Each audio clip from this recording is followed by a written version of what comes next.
주일입니다. 우리 여호와를 기뻐하는 것이 우리의 힘이다 하는 말씀 기억하시고 종일토록 우리 하나님 기뻐하시는 귀한 하루 되실 수 있기를 축원합니다. 오늘 함께 보신 본문으로 참된 개혁과 변화는 어디서부터인가? 개혁과 변화는 어디서부터인가? 라는 제목으로 잠깐 말씀의 은혜를 나누겠습니다.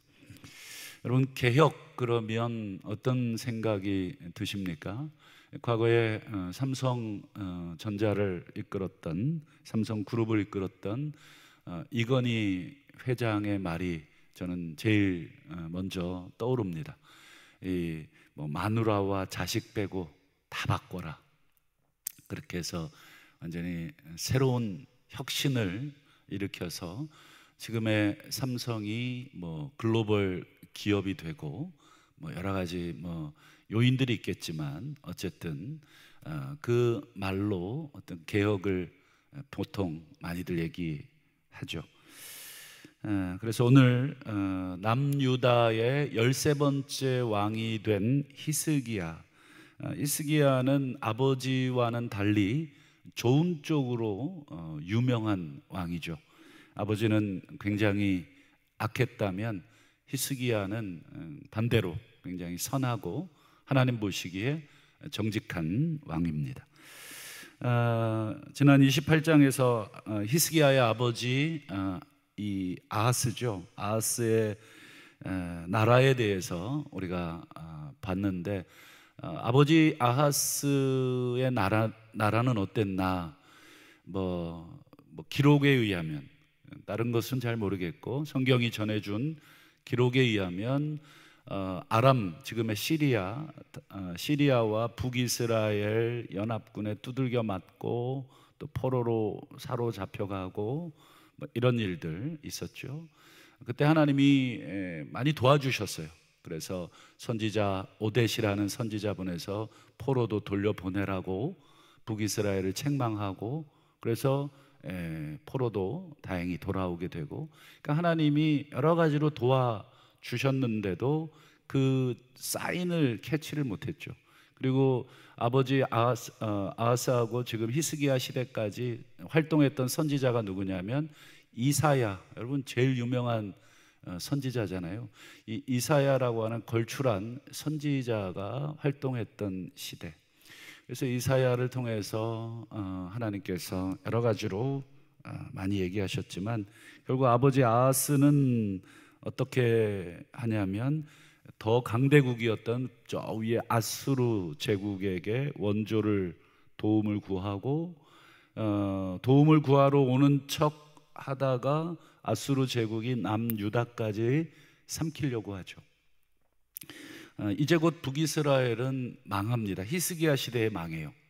히스기야 이 남유다 13번째 왕 요 시대에 북쪽은 아수르에 의해서 완전히 망합니다. 이제 곧 남쪽도 엄청나게 이제 압박을 받게 됩니다. 그런 나라에 손을 벌렸으니까 나잡수소하고 이 곳간 키도 열어주고 이 길도 열어주고 했지 않습니까? 그러니까 이 아버지 시대에는 이 나라가 온통 전쟁 두들겨 맞고 이런 상황이었어요. 그거를 아들 히스기야가 다 봤겠죠. 어린 시절이었지만 이 나라가 이렇게 어렵냐. 그리고 심지어 아버지 아하스 시대에는 이 아수르 제국이 침공해 오자 이거 그들이 섬기는 신을 우리도 섬겨서 그 신의 도움을 받자. 우리가 섬기는 여호와는 우리를 돕지 않는다. 이게 본인의 잘못을 되돌아 볼 수가 없는 건지 안 보는 건지, 이거 본인들의 잘못, 내 잘못으로 인해서 하나님께서 징계하시는데 하나님이 돕지 않는다고 회개를 해야 되는데 하나님을 버리고 다른 이방신을 섬기죠. 그래서 아버지 아하스 시대에는 성전의 문이 닫혀버리고 성전에 있는 모든 기구들이 다 끄집어내져서 폐기를 당하는 그런 일들이 벌어지죠. 여러분, 이런 상황에서 이제 히스기야가 왕이 됩니다. 그리고는 곧바로 히스기야가 이 소위 개혁을 시작을 하는데, 여러분, 이런 상황에서 왕권을 이어받았으면 뭐부터 개혁해야 되는가? 나라는 온통 시리아로부터 두들겨 맞고 북이스라엘로부터 두들겨 맞고 더 나아가서는 저 위에 아수르 제국으로부터 두들겨 맞고 나라는 온통 엉망이 된 상황에서 왕이 됐습니다. 뭐부터 해야 되겠습니까? 그렇죠. 두들겨 맞지 않는 힘을 좀 키워야 된다. 군사력을 먼저 하겠죠. 요즘 이제 대통령이 새로 바뀌었는데 제일 먼저 뭘 했는가, 여러분 뉴스를 통해서 보셨지만 경제 살리기 TF팀을 만들어서 막 가동시켜서 각 분야별로 점검시키잖아요. 그러니까 이 대통령이 판단했을 때 이 경제가 많이 무너졌다, 그 경제부터 회복하고 개혁하지 않으면 안 된다, 이렇게 판단했듯이 히스기야는 뭐부터 할까? 내가 만약에 이런 상황에서 왕이 된다면 뭐부터 해야 되겠습니까? 그렇죠. 국방을 튼튼하게 해야 되겠죠. 어저께 또 뉴스 보니까 파주 이쪽 지역의 대북 방송 이거 중단시키고 그 지역 사람들이 막 이 우울증 걸리고 이 정신과 치료받고 그렇답니다. 계속 이 방송, 대북에서 대북 방송, 대남 방송 계속 들으니까 저라도 미쳐버리죠. 어디 돈 있으면 어디 이사 가고 싶을 텐데 그러지도 못하고 사람들이 다 노인들이라 어디 갈 데도 없어요. 그러니까 그냥 온통 감내하고 사는 거죠. 근데 보니까 대북 방송 이제 그만 하기로 한 것 같아요. 그러니까 이 여러 곳곳에 이렇게 둘러보면서 어떤 것부터 해야 될까? 소위 말하는 개혁. 히스기야는 뭐부터 해야 될까? 내가 히스기야라면 뭐부터 했을까? 히스기야는 제일 먼저 이것부터 합니다. 우리 28장 24절과 29장 3절을 같이 한번 보겠습니다. 여러분, 28장 24절에 아버지 아하스는 성전의 여호와의 전의 문을 닫아버렸잖아요. 근데 히스기야는 첫째 해 첫째 달, 이거는 이제 왕이 된 가장 첫 즉위한 첫 말을 하는 건데 뭐부터 하냐면 여호와의 전의 문부터 열어버립니다. 아버지가 문 닫았는데 그 문을, 성전 문을 여는 것부터 히스기야는 개혁을 시작을 합니다. 이 말이 무슨 뜻이겠습니까? 히스기야는 왕으로서 자신의 소명, 자신이 무슨 일을 해야 되는 사람인지를 정확하게 알고 있었던 것입니다.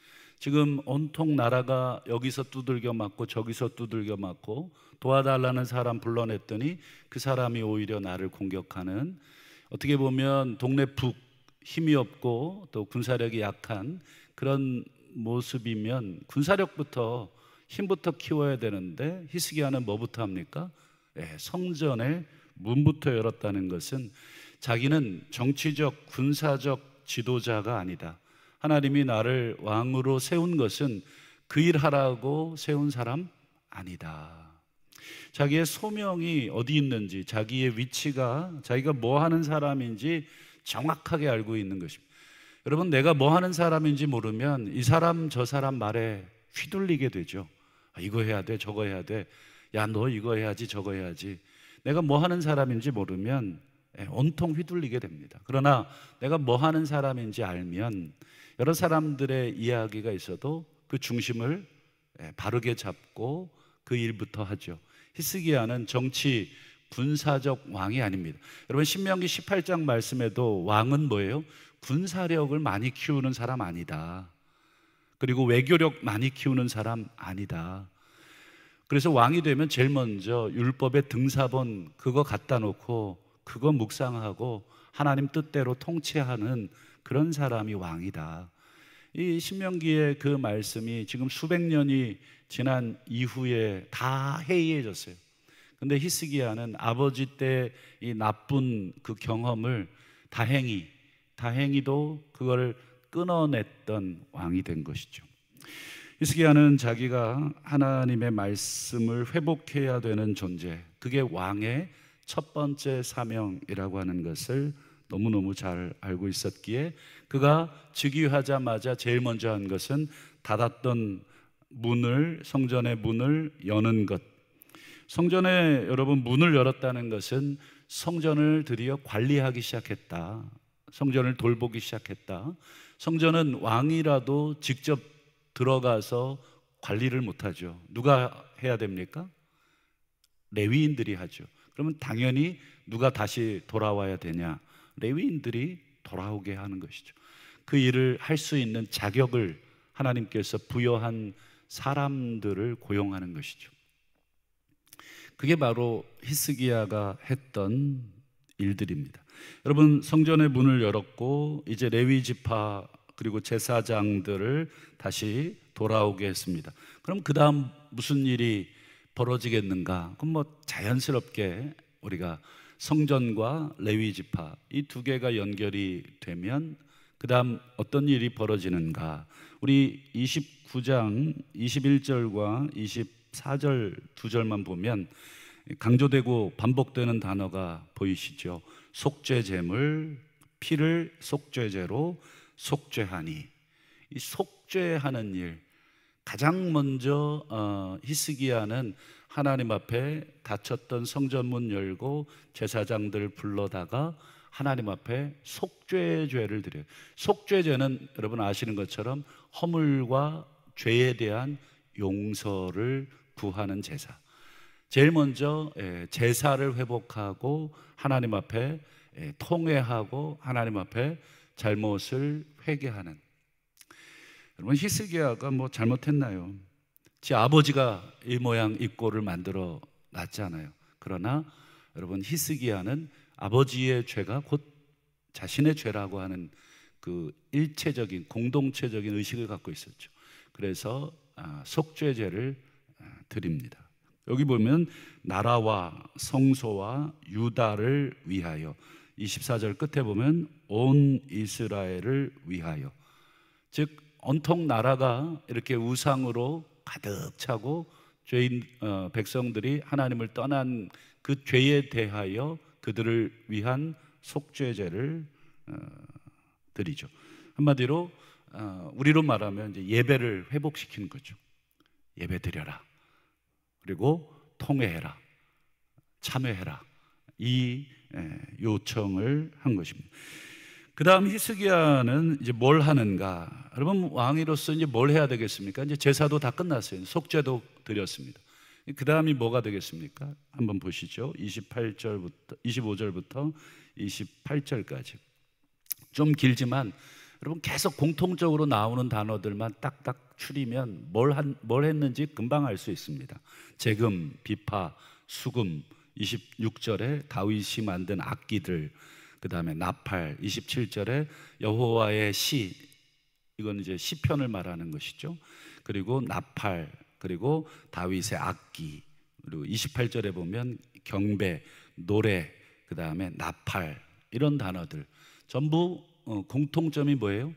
전부 이 음악적인, 찬양적인 속죄제를 드렸어요. 그리고 이제 다시 노래하고 찬양하고, 이게 동시에 일어나기도 하지만 또 이 부분들, 다윗의 악기들, 다윗은 노래 잘하는 사람이었고 악기를 잘 다루는 사람이었습니다. 그래서 다윗 시대에는 여러분 아시는 것처럼 찬양대 조직이 아주 융성했죠.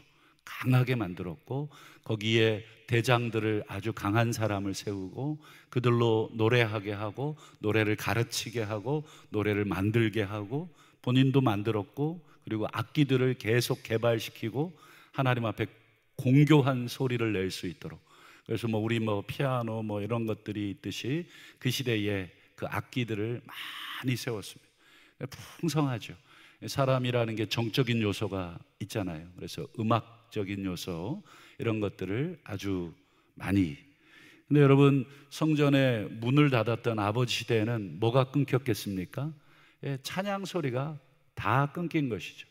얼마나 적막합니까? 예배도 끊기고 제사도 끊기고 찬양도 끊기고 다 끊겼지만 히스기야는 그 모든 일들을 다 회복하고 있는 것입니다. 그래서 마지막 29절과 30절의 기록을 보면 의미가 아주 있죠. 다 엎드려 경배하니라, 몸을 굽혀 예배하니라. 두 번이나 계속해서 경배와 예배와 경배를 드리는 모습으로 히스기야의 개혁의 첫 단추, 그는 군사력에 힘을 쓰지도, 그는 외교력에 힘을 쓰지도 않았습니다. 그는 어디에 힘을 쓴 것입니까? 그렇죠, 하나님을 예배하는 일에 그의 첫 번째 단추를 끼운 것입니다. 이것이 오늘 히스기야 개혁의 아주 핵심적인 키였습니다.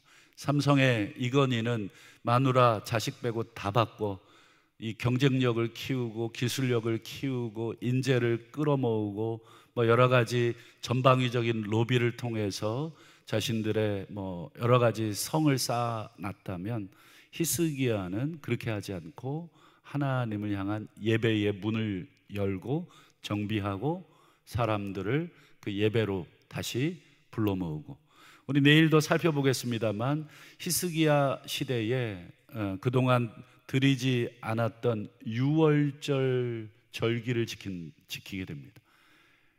우리 유월절이 어떤 절기인지 우리 너무 잘 알잖아요. 그것도 굉장히 구약시대 백성들에게는, 지금도 여러분 이스라엘 가면 지금 현대 이 신약시대의 이 이스라엘 사람들은 아직 구약시대에 살고 있지만 그들은 지금도 유월절을 지키고 있거든요. 그런데 히스기야 이전 시대에는 그 중요한 유월절이 지켜지지를 않았죠. 내일도 그 부분을 살펴보겠습니다. 여러분, 오늘 말씀의 내용이 어렵지는 않습니다. 히스기야가 왕이 돼서 제일 먼저 뭘 개혁했는가를 오늘 성경이 우리에게 보여주신 이유, 그것은 우리도 마찬가지다. 우리의 환경, 우리의 상황, 한번 나를 포함해서 한번 주변 사람들, 한번 주변 환경들을 한번 가만히 들여다 보시면 좋겠습니다. 삶이 무너져 있고 때로는 여러 환경들이 어렵고 문제들이 계속 발생하는 경우들이 있겠죠. 여러 원인과 이유를 분석하느라고 분석가들 여러 가지 사람들 머리를 못 모아서 이거 고쳐야 되고 저거 고쳐야 되고, 근데 정작 중요한 건 뭐예요? 오늘 하나님이 우리에게 중요한 것, 여러분, 특별히 우리 하나님께서 하나님의 자녀들인 우리에게 정말 뭐부터 바꾸라고 요청하시느냐, 그것을 오늘 히스기야 본문이 우리에게 말씀해 주고 있죠. 하나님의 백성들은 제일 먼저 회복해야 될 게 하나님과 나와의 관계다. 여기가 개혁의 출발이다.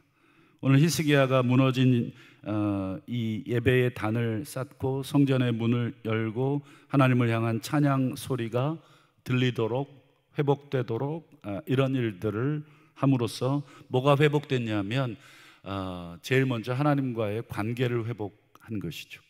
여러분, 하나님은 우리의 반석이요, 우리의 힘이시요, 요새시요, 이게 모두가 뭐예요? 다 국방력이시요, 외교력이시요, 경제력이시요, 이런 뜻입니다. 하나님은 우리의 참된 힘이십니다. 이 말이 전부 그 안에 있는데, 그래서 제일 먼저 해야 될 게 무엇이냐? 하나님을 기뻐하는 것. 하나님을 기뻐하는 것이 우리의 힘이다. 이게 다윗의 고백입니다. 여호와를 기뻐하라, 그것이 너희의 힘이다. 국방력을 강화하라, 그것이 너희의 힘이다가 아니라 하나님을 기뻐하라, 그분이 우리의 국방력이시다. 그분이 우리의 경제력이시고 외교력이시다. 그 말에 다 들어가 있는 것이죠. 여러분, 십계명을 비롯한 성경에 나오는 여러 가지 명령들, 규례들은 우리를 통제하시기 위한 차디찬 이 법조항들이 아닙니다. 너 이거 하면 내가 복 주고 너 이거 안 하면 내가 저주할 거야. 하나님이 우리에게 이 말씀들, 구약의 여러 가지 규례들이 있거든요. 이 규례들을 우리에게 주신 이유는 우리를 통제하기 위해서 주신 게 아니라 우리와 관계를 맺기 위해서 주신 것들입니다. 이렇게 해야 나와 만날 수가 있다. 하나님과 우리는 본질적으로 다릅니다. 그래서 우리가 감히 우리의 마음대로 우리 방식대로 하나님을 만날 수가 없습니다. 그래서 하나님이 우리에게 가르쳐 주신 대로 해야만 우리가 하나님을 만날 수 있습니다. 그래서 하나님이 이 말씀을 우리에게 주신 것은 나를 만나라고 하는 그런 사랑의 메시지인 것이지, 우리를 야 이거 안 지키면 저주하고 이거 안 지키면 때려잡고 하는 그런 것이 아니죠. 근데 결과적으로는 물론 때려 맞았죠. 이유가 무엇입니까?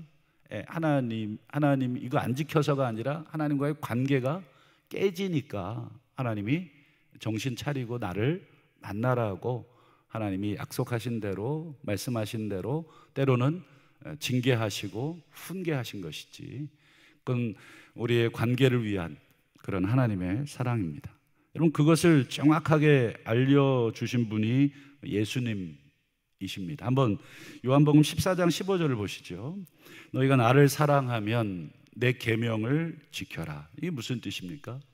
여러분, 계명을 지키는 것은 차디찬 이 율법 조항이 아니라는 것입니다. 이건 사랑의 서로 교감, 사랑의 관계, 이런 것이다.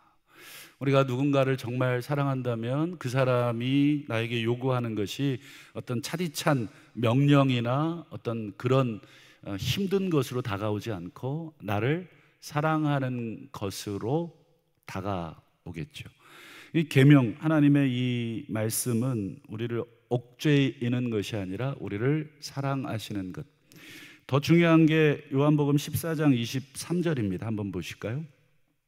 사람이 나를 사랑하면 내 말을 지키리니. 똑같은 말씀이죠. 너희가 나를 사랑하면 내 계명을 지키리니, 나를 사랑하면 내 말을 지키리니. 그 다음 보시면 아버지가 또 너희를 사랑해 줄 것이다.